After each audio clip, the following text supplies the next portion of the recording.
What advice would you give to yourself when you first stepped on the scale and you said, okay, I'm going to make a change, and then you went to calorie counting? If future Elise could have talked to Elise then, what would you have said to her?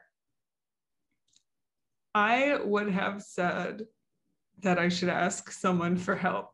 I don't know who it might have been at that time, but I feel like I I am pretty good at doing stuff by myself, but in the same way that I never would have been successful without going to college.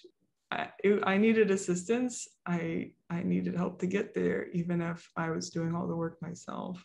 Yeah. And I was super nervous about signing up at the start because I have a big problem with asking for help. I always like to be able to do it on my own and not have to need anybody else. I like to feel independent. And so it took me a while to acknowledge. I mean, I had been struggling for the entire year, but it took me a while. But I said that I am worth it. I need help, and I have tried to do it on my own, and it's clearly not been working. So I did my best, but I need help now, and I was worth the help.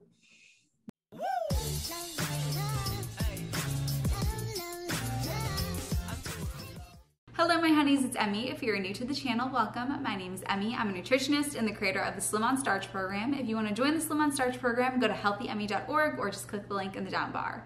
Also, make sure to hit subscribe and turn on the notification bell because I upload a new video every Wednesday and Saturday. Today, I have the pleasure of introducing you to my client, Elise. Elise is so raw, vulnerable, and honest in this interview. We talk about self-love, and we talk about how her journey through Slim on Starch was a way for her to prove to herself that she was going to build the best relationship with herself that she had ever had. Check out my interview with Elise. Let's go for it. Where should we start? Can we start at the very beginning? Yeah, the beginning. So I guess for a long time, I had just been just a little chunkier than everybody else in school, and I was in sports, and so that kind of kept my weight under control, but I was really just always sort of eating a bit more than I needed. I mean, I could have maybe used pressure on me to be healthier, but there was no like bullying or teasing or anything, so I didn't feel bad about myself. It was just something I noticed and something I mostly ignored. So I felt like because I'm so tall, I wore it well. And that was like a blessing and a curse because no one really saw me as overweight, but I just used it as an excuse to continue doing what I was doing. So you were bigger than all the kids, you're taller, you just physically were bigger. Thank goodness there was no bullying that went on. And so there wasn't really the negative self-esteem that came from it. But you did know that you were eating more than you needed to. Did you know at the time that your eating habits weren't healthy at the time?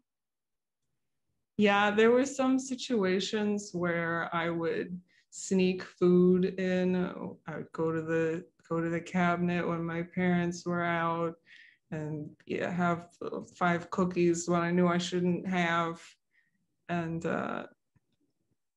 can't really tell why I did that at the time, but it just seemed like there was some sense that some food was off limits and it made it the forbidden fruit, and that made part of my brain want to have it.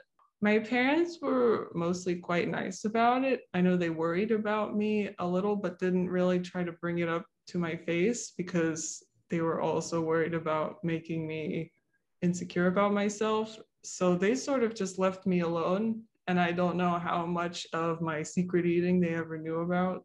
What emotions did you feel when you were doing that secret eating? Was it pleasure? Was it rebellion, excitement, an escape? Sort of all three. It was like always a sense of rebellion, and I have struggled with that during the pandemic too. Sense like no matter what I tried, I would feel like I was going to rebel against the plan. And so I feel like it was mostly something I was just doing in my own head. And it's just over years and years, it slowly built up until in 2019, I looked at the scale and it was 250 pounds. And I thought, that's not okay. I had been ignoring it for a while. I had never made any attempt to lose weight before then. So before that, I spent almost zero time or mental energy thinking about food. But then I just decided I needed to do something about it. It was an interesting time. I was living abroad in Wales, and I had just been living alone for a while because my ex-husband had decided that he wanted to live in a different country than me. And so used calorie counting for about a year. And then at the same time, I also picked up running. So it was like a whole overhaul of my life. And that worked for a while. It worked until the start of quarantine, when I was suddenly home with all my food and the emergency supplies. And then all of a sudden, what had been working for me was just a problem. I was struggling. I felt like I was fighting myself all the time. It was just always a battle, and food was always on my mind. And I couldn't figure out what I was supposed to do to maintain a healthy weight, but also a healthy mind. It felt like losing weight at the start was quite easy because I got a lot of results, and that kept me motivated. And so I could ignore the problems with the calorie counting.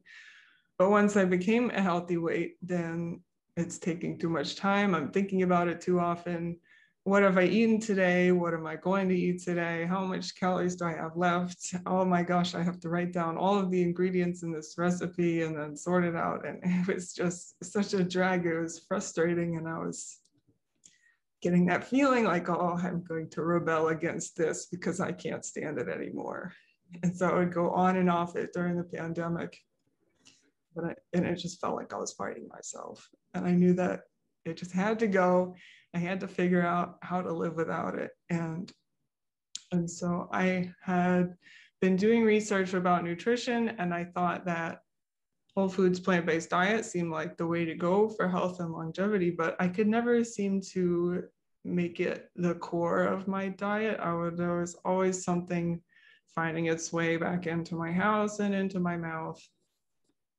And so when I found your channel on YouTube, I was struck by the amount that you paid attention to the mindset. And I thought, that is what I need, because I felt like I had kind of figured out what I wanted to eat, but I didn't know how to apply it to myself or implement it in my daily life. And I certainly needed help with how to think about food and how to think about the rest of my life that matters way more than that. The Slim on Starch program just felt like a safe space for me to, if I can drop calorie counting while being looked over by a nutritionist, then that's a good place to do it. Your story is not uncommon, where you start it with pure intentions. You start the calorie counting and it works. It's easy and the weight is coming off. And then it starts to become this chore. And oh my goodness, what have I eaten? What am I going to eat? Did you find that it was affecting any other parts of your life? It would make me second guess when I was going out to have a meal with friends or family or a holiday. I would even spend time thinking about what I ate on special days that only happen once a year.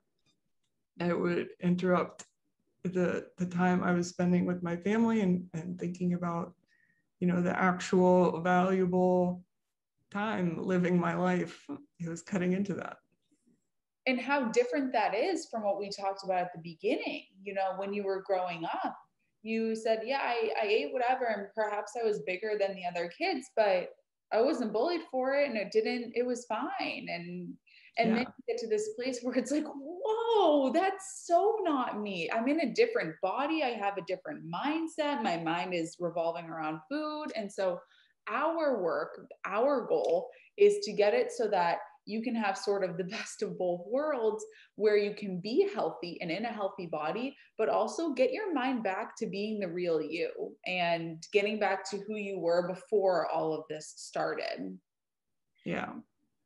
So when we started our work together, how did you feel removing yourself from the calorie counting? I honestly just felt like absolute relief. I was like, thank goodness it's gone. I never have to worry about this again. It's gone. I just had no desire to go back to it. And I was just so, I really just wanted to get out of it so much. I was going to do whatever was right to live my life without it. Were you afraid to let go of that? I was. I had the unhealthy voice in my head saying, if you don't count calories, you'll just randomly eat whatever and then become 250 pounds again, even if there was no logic behind it. You know, that voice was still telling me that. But just having gone through it for several weeks and then being able to prove to myself nothing bad happened, I'm the same weight, I was able to trust myself, which I had never done before. That's something I love that you bring up, the unhealthy voice, because that's something that we talk about. Is there are these two voices inside of you, the healthy voice and the unhealthy voice. And the unhealthy voice would say, you need to count calories. If you don't count calories, you're gonna be 250 pounds. And that's why it's so hard to do this on your own. You said you felt relief when you stopped calorie counting. How come you didn't just do it on your own and say, okay, you know what, done, no more calorie counting? I think it was because I was always by myself, because I had never really talked about losing weight or health with any of my friends or family. They just saw me being all successful. They thought I was doing great. And I felt like I had to be living up to this standard that I had set for myself to be a healthy person, even if I was just making that up in my head again. I remember I said more than once, I have no faith in myself. I don't trust my body. And I needed to have faith in you guys and trust you that you would tell me if I was doing the right thing or not, until I could live through it and have proof that I could trust myself again. Oh, I wanted to say one of the biggest things, wait, I'm gonna start crying. You don't have to cut it out because it's my real feelings here. When all three of you were saying such kind things to me, even when I felt like I had messed up, I binged, or I did something that I felt like in my mind, I shouldn't have done that, and I'm going to feel guilty about it. You guys were so nice to me. And having that example of someone saying kind things to myself, giving me patience and grace, it was an example of how I could do that to myself, because I had never treated myself with that kind of kindness before. Oh, Elise, thank you for saying that. I still have work to do. I can still improve myself, but instead of feeling like I am lost in the desert at night and don't know where I'm going, it is daytime and there's a road and I know exactly what to do to get there. This was a safe place where you could try, you could let go of calorie counting, and we're here to catch you. You have your nutrition over everything. You have your mindset coach, you have me, and I'm not going to let anything horrible happen to you.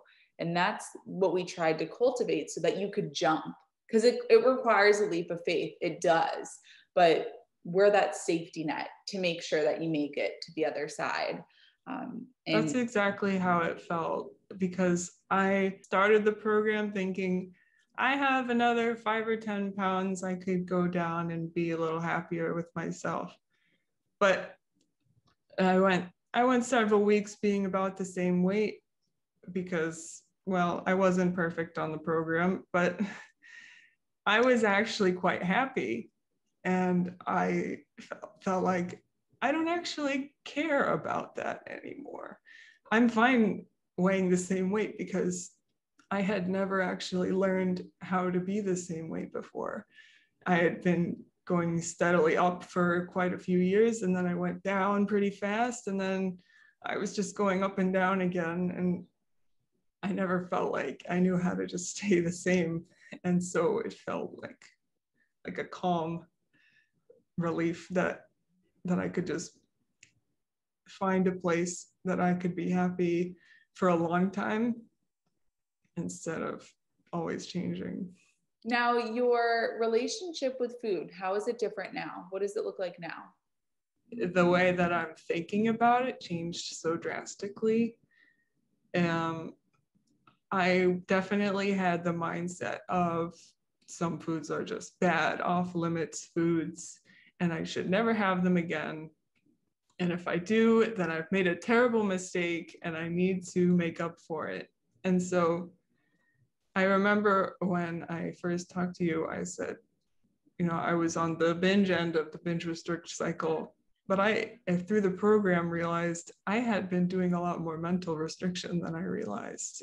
And all of that, telling myself that I couldn't have something or that I couldn't eat too much of it, it was triggering the part of my brain that wanted to rebel. And well, if I can't have that, then I need it. And that would just cause me to struggle, even if I ended up staying the same weight. So just getting myself free of that fight, I feel like I loosened up control over the wheel, and then suddenly control was returned to me. Yeah, and a lot of people think, I have a problem with binge eating. I binge on the weekends. I'm a binge eater. It's just a symptom of any restriction that's underlying. And as you moved away from the calorie counting, moved away from restriction, and moved toward more abundance and had that safety net here, you were able to see it. It's really hard to see it when you're on this side, but once you get to the other side, Yeah. It's so clear, but it requires that leap of faith. Absolutely. Mm-hmm. And I'm so glad that you did take that leap of faith and say, I'm going to try this. This is scary. This is scary. But you have us, and you had us here, and you always would write such thoughtful notes and updating us about what's going on. And I could tell you really were invested in it. So I'm so happy that you did choose to invest. Yeah, I was determined. I was like, if I'm going to commit to this program, I am going to do it. Yeah. And I was super nervous about signing up at the start because I have a big problem with asking for help. I always like to be able to do it on my own and not have to need anybody else. I like to feel independent. And so it took me a while to acknowledge, I had been struggling for the entire year, but it took me a while, but I said that I am worth it. I need help, and I have tried to do it on my own, and it's clearly not been working. So I did my best, but I need help now, and I was worth the help. Mm-hmm. And you noted as well that you started to rediscover primary foods, like playing piano and your indoor workouts and meditation, finding you again. Yeah, that was really fun. I didn't expect to find new things, but talking to my team and getting inspiration for them, I picked up the meditation and more indoor workouts. Did one this morning with my friend. It was very difficult. But yeah, it feels like I have a lot more time in my life to live it and not be thinking about things that don't matter anymore. Do you want to talk a little bit about the injury and how that went? Because from one runner Yes. to another, I know how tough that is. And I want people to see that everything ends up okay. So do you want to talk about that a little bit? Right. So just a little bit before I started the program, I had gotten an injury in my Achilles that was not a full tear, but like partially pretty serious, but I could just stay off it long enough and rest it and it would be fine. But I didn't realize just how much that would tear me up mentally, because I couldn't even walk around for a while without it hurting and just losing that. So I was really surprised that it took such a toll on my mental energy, because running had been with me my whole side while I was losing weight, and it felt like it was something that showed me how strong I was, and was something that was proof that I was treating my body well enough to keep getting better at it. Because I had never been able to run before. I was the kid in high school who couldn't make it around the first corner of the track without having to walk. And I thought running is just not in the cards for me. So when I finally was able to, when I started slow enough and could finally progress, it made me feel really powerful. And having that taken away from me was hard. From one runner to another, injury is tough to sit with. Do you want to share some of the things that, with your mindset work that helped you be patient in the process of healing? Yeah, so my mindset coach, Serena, had also gone through a pretty bad injury, and she was so helpful in getting me through it, helping me remember that with patience, it will get better, and it's not going to be the end of the world, and I can find other things that make me feel a similar way. And so that's when I went back to doing the indoor workouts with my friend, and I could work out my arms and abs that I had been neglecting for a while, honestly. Mm-hmm. But that was really nice for me to find that I could find something that made me feel maybe not as great, but similar enough to get me through it. And now I can, after a couple months of hard patience for me, I can finally run again. Even if I've lost my fitness, I just feel like, yes, it's finally returned. I'm me. Yes. There's the saying that things don't happen to us, they happen for us. But we always heal and we always get better. And it reinvigorates your passion for the sport and your passion for exercise. And what we have to remember is the best athletes take an off season, and it's important to give ourselves time to rest. And for the people listening that don't do exercise or they don't run, this is still applicable to your situation, because if you're watching this video right now, then perhaps you do have some struggles with weight or food, or you're trying to lose weight. And as you go through this healing journey, you're sort of taking time off from everything else to really hone in and focus on yourself. And that's okay to do. We have to take a break from everything else to really dig in to what's going on here with mindset and everything that's deeper than that. So I'm so glad that you're back running again. And the good that came from it was you discovered how fun those Zoom workouts were, and that they're a primary food to be able to do with a friend. Yeah, now I can still do them and running, and everything is better for it. Mm-hmm. Absolutely. And I know it's on the horizon to perhaps do a half marathon if your body allows for it. By the end of the year, I hope to. Yes. Thank you, honeys, for watching. If you are still watching, the secret word is love, because this is all about self-love. I love you, honeys, and I'll see you in my next one.